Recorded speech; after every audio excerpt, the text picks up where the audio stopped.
Welcome to each of academy. I am doctor Geetanjali. Current affair series में आज का topic है two new species of Aspergillus section nigri from western Ghat. तो western Ghat में जो कि बायोडाइवर्सिटी रिच एरिया है, वहां पे फंगस की दो नई स्पीशीज मिली है। कौन से फंगस की? Aspergillus section nigri. तो ये जो रिसर्च करी है, ये जो नए फंगस डिस्कवर किए हैं, वो किसने किए हैं? वो किए हैं अगरकर रिसर्च इंस्टीट्यूट पुणे के जो साइंटिस्ट हैं उन्होंने। अब ये जो एस्परजिलस सेक्शन निगरी है, ये मिला है कहाँ से? वेस्टर्न घाट से। दिस इज द वेस्टर्न घाट। ये एक्सटेंड करता है गुजरात से लेके नीचे तक पूरा साउथ में। ठीक है, इसमें 6 स्टेट्स हैं। इसमें आता है गुजरात, फिर है इसमें महाराष्ट्र, इसमें आता है गोवा, इसमें है कर्नाटका, देन तमिलनाडु, केरला। इन 6 स्टेट्स में फैला है वेस्टर्न घाट, जो कि बहुत ही ज्यादा बायोडाइवर्सिटी रिच एरिया है। तो यहीं पे अगरकर रिसर्च इंस्टीट्यूट के जो साइंटिस्ट हैं, उन्होंने एक नया फंगस डिस्कवर किया है। अब इसका क्या सिग्निफिकेंस है? इस नए फंगस की जो स्पीशीज हैं, इसकी दो नई स्पीशीज यहाँ पे डिस्कवर की गई हैं, जो कि काफी सिग्निफिकेंट है। तो फर्स्ट हमें ये जानना है कि फंगस होते क्या है। फंगस या फंजाई, फंगस हमें हर जगह मिल जाते हैं। ये सॉइल में भी प्रेजेंट है, वाटर में भी है, जो कंपोस्ट यानी कि जो कावडंग है, खाद है, उसमें भी होता है। डिकेइंग प्लांट मैटर, जहाँ पे कुछ भी डिके हो रहा है, जब किसी की भी डेथ हो गई, कोई हमारा प्लांट है, कोई लीव है, उसकी डेथ हो जाती है, ठीक है, तो उसे डिकम्पोज करते हैं। एक तो बैक्टीरिया उसको डिकम्पोज करता है, और दूसरा फंगस उसे डिकम्पोज करता है। बैक्टीरिया नॉर्मली जितनी भी ऑर्गेनिक चीजें हैं उनको ये डिकम्पोज करते हैं, लेकिन जो प्लांट होते हैं, जो प्लांट्स हैं, प्लांट में लिग्निन प्रेजेंट है, इसमें सेल्यूलोज भी प्रेजेंट है, और इनको डिकम्पोज करना थोड़ा सा डिफिकल्ट होता है। तो यहाँ पे जो फंगस है वो ज्यादा एफिशिएंट होते हैं as compared to bacteria. Bacteria से ज्यादा एफिशिएंट होते हैं फंगस, इनको ये डिकम्पोज करते हैं। तो कहीं पे भी डिकेइंग मैटर है, डिकेइंग प्लांट मैटर है, तो वहां पे भी आपको फंगस मिलता है। तो ये हर जगह मिलता है। ये बहुत इंपॉर्टेंट रोल प्ले करते हैं इकोसिस्टम में, जैसे कि डिकम्पोजिशन का जो रोल है। But they can also be deadly, because ये डिजीज भी स्प्रेड करते हैं।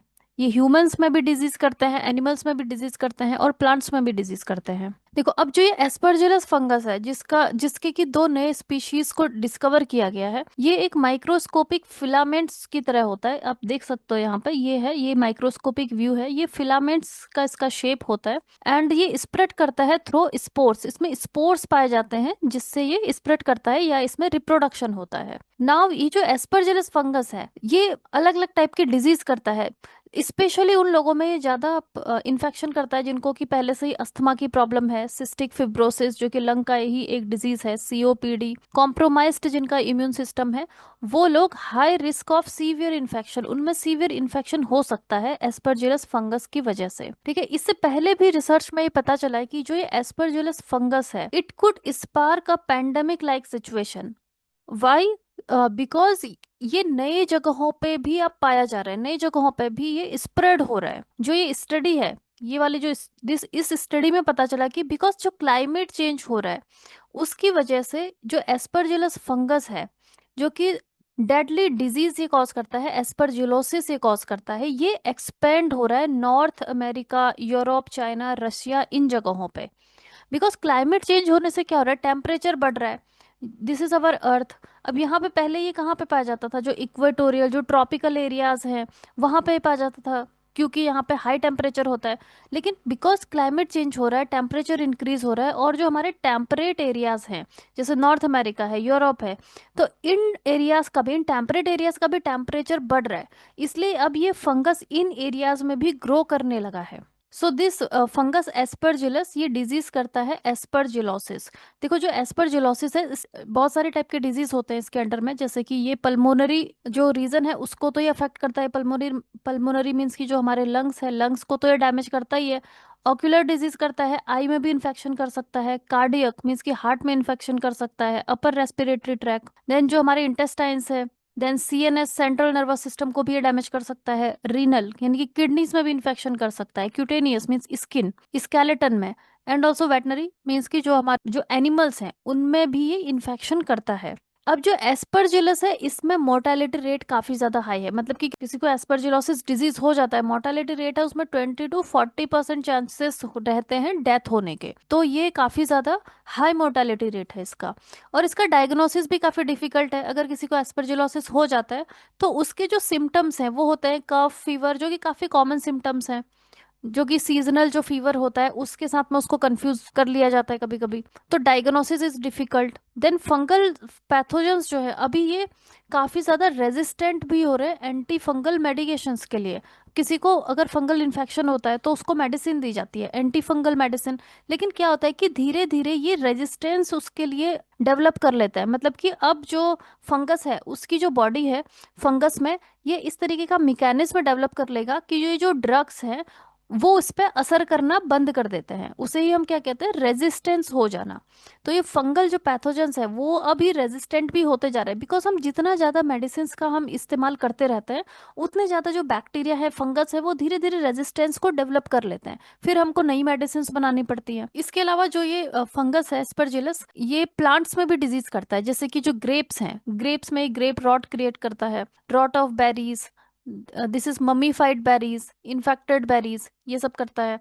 इसके अलावा ऑलिव, फिग, पोमेग्रेनेट, इन सब में भी ये डिजीज करता है। Post harvest activities, post harvest मतलब जब कोई भी फ्रूट जब प्रिपेयर हो जाता है, जब वो तैयार हो जाता है उसके बाद उसकी हार्वेस्टिंग करी जाती है, ठीक है, फिर प्रोसेसिंग करते हैं, स्टोरेज करते हैं। तो जो ये पोस्ट हार्वेस्ट जो फ्रूट्स हैं उनमें भी ये काफी ज्यादा इन्फेक्शन करता है, फ्रूट रॉट से क्रिएट कर देता है, ठीक है, this Aspergillus species. Before moving ahead I would like to inform you that आप हमारे ऑनलाइन कोर्सेज ज्वाइन कर सकते हैं for Indian forest services, UPSC and NET JRF. Course registration link is given in the description box. For any query or doubt, you can contact us on the given numbers. तो अभी जो ये Aspergillus species है उसी के दो नए सब स्पीशीज को डिस्कवर किया गया है वेस्टर्न घाट में। जो एस्परजिलस है इसको 3 ग्रुप्स में एक्चुअली क्लासिफाई किया जाता है, जिसे हम कहते हैं सेक्शन, ठीक है, इट इज कॉल्ड सेक्शन। तो इसमें पहला है एस्परजिलस सेक्शन फ्लेवी, फिर है section फ्यूमिगेटी, and then section nigri. तो ये जो तीनों के तीनों इसके सेक्शन है या ग्रुप्स में, अलग अलग 3 ग्रुप में जो इसको क्लासिफाई किया गया है, ये तीनों इनका जेनेटिक मेकअप डिफरेंट है, ठीक है, और ये अलग अलग टाइप के एनवायरनमेंट में भी पाए जाते हैं, और इनका जो पूरा एक्टिविटीज है, जो कैरेक्टर्स हैं वो भी डिफर करते हैं। जैसे कि जो सबसे पहला है एस्परजिलस सेक्शन फ्लेवी, ये जाना जाता है, it is known for producing dangerous alpha toxins, ये अल्फा टॉक्सिन प्रोड्यूस करता है, ठीक है। इसके कुछ स्पीशीज हैं जैसे कि Aspergillus flavus, Aspergillus parasiticus. Then this one जो सेक्शन निग्री है, ये इंडस्ट्रियल एप्लीकेशंस हैं, इसके इंडस्ट्री में काफी इंपॉर्टेंट रोल प्ले करता है, जैसे कि इसका एग्जांपल है Aspergillus niger. Then this section fumigati, इसका एक इम्पॉर्टेंट एग्जांपल है एस्परजिलस फ्यूमिगेटस। ये मेजर कॉज है एस्परजिलोसिस का, जो एस्परजिलोसिस डिजीज होती है वो इसी से होती है, इस स्पीशीज की वजह से। अभी जो स्टडीज कंडक्ट करी गई हैं पहले भी, उनमें ये पता चला कि जो ये एस्परजिलस फ्लेवस है, देखो विच वन, दिस एस्परजिलस फ्लेवस, जो कि अल्फा टॉक्सिन्स प्रोड्यूस करता है।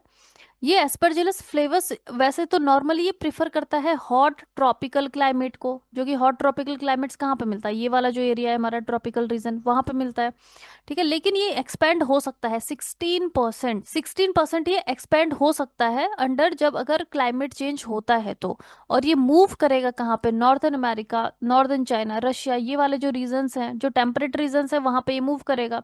क्योंकि पहले यहाँ पे टेम्परेचर कम था, लेकिन अब क्लाइमेट चेंज की वजह से यहाँ पर टेम्परेचर इंक्रीज हो रहा है, तो इसको सुटेबल कंडीशन मिलेंगी और ये यहाँ पे भी स्प्रेड हो सकता है। सो जो एस्परजिलस फ्यूमिगेटस है ये कहाँ पे, ये नॉर्मली प्रिफर करता है टेम्परेट जोन्स को, तो ये भी नॉर्थवर्ड्स शिफ्ट कर सकता है टुवर्ड्स द आर्कटिक, ठीक है। एस्परजिलस फ्यूमिगेटस ये वाला जो स्पीशीज है सेक्शन फ्यूमिगेटी, ठीक है, जो कि एस्परजिलोसिस करता है। सो दिस एस्परजिलस फ्यूमिगेटस, जो कि टेम्परेट जोन में पहले रहता था, टेम्परेट जोन मतलब कि यहाँ पे दिस रीजन में, अब ये टेम्परेट जोन से शिफ्ट करेगा कहाँ पे, आर्कटिक वाला जो रीजन है, this is the Arctic zone, जहाँ पे कि और भी ज्यादा लो टेम्परेचर है, वहां पे ये शिफ्ट कर सकता है, वहां पे अपना रेंज को ये एक्सपेंड कर सकता है। रेंज इंक्रीजिंग बाय 77.5%, 2100 तक का इसका जो पूरा रेंज है ये बहुत ज्यादा बढ़ सकता है, ठीक है। तो इन जगहों पे भी फिर ये डिजीज कॉज करेगा, ठीक है, exposing an additional 9 million Europeans, तो 9 मिलियन मोर यूरोपियंस जो है उनको भी एस्परजिलोसिस या फिर इससे एसोसिएटेड जो डिजीज हैं वो हो सकते हैं। कुछ रीजंस जैसे कि पार्ट ऑफ सब सहारा अफ्रीका, ये बहुत ज्यादा may become too hot even for Aspergillus. अब जो नीचे वाला जो ट्रॉपिकल रीजंस है, टेम्परेचर बढ़ेगा तो यहाँ पे और भी ज्यादा टेम्परेचर बढ़ेगा, तो हो सकता है कि एस्परजिलस यहाँ पे फिर सरवाइव ना कर पाए, क्योंकि टेम्परेचर बहुत ज्यादा ही हाई हो जाएगा, तो फिर उसका सर्वाइवल वहाँ पे थोड़ा सा मुश्किल हो सकता है। बिकॉज जितने भी बैक्टीरिया फंगस होते हैं इनको भी एक इनका एक रेंज होता है, एक मिनिमम मैक्सिमम रेंज होता है, उसी रेंज में ही सर्वाइव कर सकते हैं। तो इसलिए इस रेंज में अगर बहुत ज्यादा टेम्परेचर हो जाएगा तो यहाँ पे तो वो सर्वाइव नहीं कर पाएगा, लेकिन वो मूव करेगा कहाँ, नॉर्थ की तरफ। Then warmer temperature may also make fungus more tolerant to heat. अब होगा क्या कि धीरे धीरे अडेप्ट करते हैं, हर एक स्पीशीज अडेप्ट करती है बदलते हुए एनवायरमेंट में या क्लाइमेट में। तो हो सकता है कि ये फंगस जो बढ़ रही है, हीट जो बढ़ रही है, उसमें ये और ज्यादा टोलरेंट हो पाए। तो अगर ये ज्यादा टोलरेंट होगा तो उसके बाद ये जो ह्यूमन की बॉडीज है उनमें ये और भी बेटर सरवाइव कर पाएगा। इट मीन्स कि ज्यादा ये इन्फेक्शन करने का इसका जो टेंडेंसी है, पोटेंशियल है, वो भी बढ़ सकता है। तो नई स्पीशीज जो कि एस्परजिलस सेक्शन निग्री जो है, उसकी दो नई स्पीशीज को डिस्कवर किया गया है वेस्टर्न घाट में। So this is Aspergillus section nigri. ये है group of black coloured fungus. देखो ये ब्लैक कलर के फंगस होते हैं, तो इनको कॉमनली ब्लैक एस्परजिली भी कहा जाता है। ये सॉइल में पाए जाते हैं, प्लांट्स में पाए जाते हैं। ये इंपॉर्टेंट है, इनका इंडस्ट्रियल यूजेस होता है, जैसे कि सिट्रिक एसिड प्रोडक्शन में या फूड इंडस्ट्री में, फर्मेंटेशन, एग्रीकल्चर, इन सब जगहों पे इनका इस्तेमाल किया जाता है। इसीलिए इनको वर्क हॉर्सेस ऑफ बायोटेक कहा जाता है। तो जितने भी फंगस है सबका अलग अलग टाइप है, अलग अलग नेचर है।